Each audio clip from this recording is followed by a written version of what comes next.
What if one of your favorite Beatles songs contained a mistake no one noticed for decades? Today, we're uncovering a tiny blunder hidden in plain sight. Plus, the surprising story behind one of the band's most controversial lyrics that even got them banned from the BBC. Among the many timeless tracks by the Beatles, there's one fan favorite that holds a tiny, often overlooked error.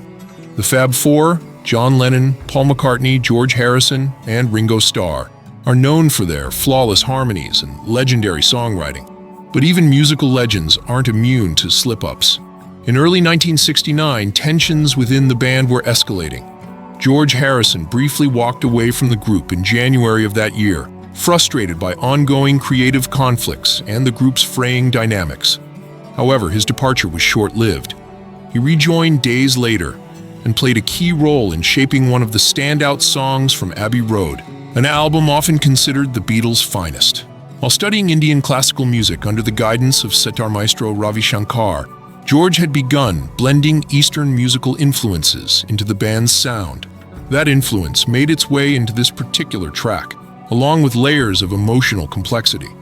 But during the recording, George found himself unsure how to finish a particular line in the final verse.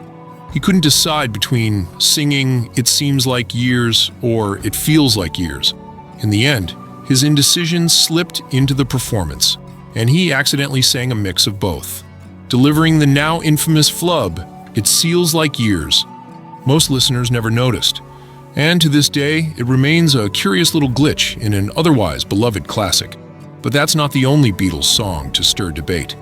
Another track, "I Am the Walrus," released in November 1967, is remembered not only for its surreal lyrics and psychedelic soundscape, but also for the controversy it sparked.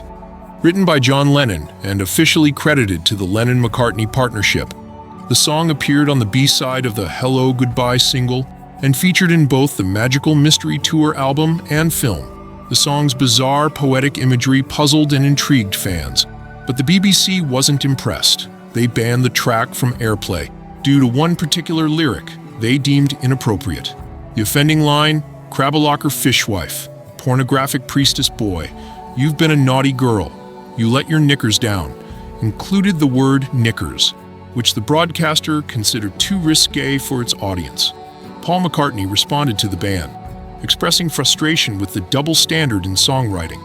He pointed out that people were always encouraging honesty and openness in music for young listeners, but when artists actually embraced that, they were criticized.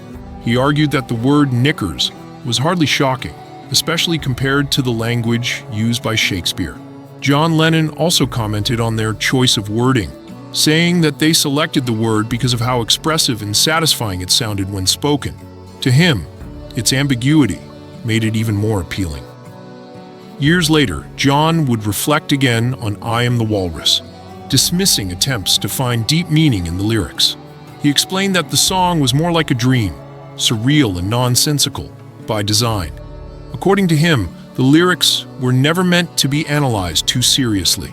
The humor, the randomness, the wordplay, all of it was tongue-in-cheek, part of the band's playful and experimental spirit.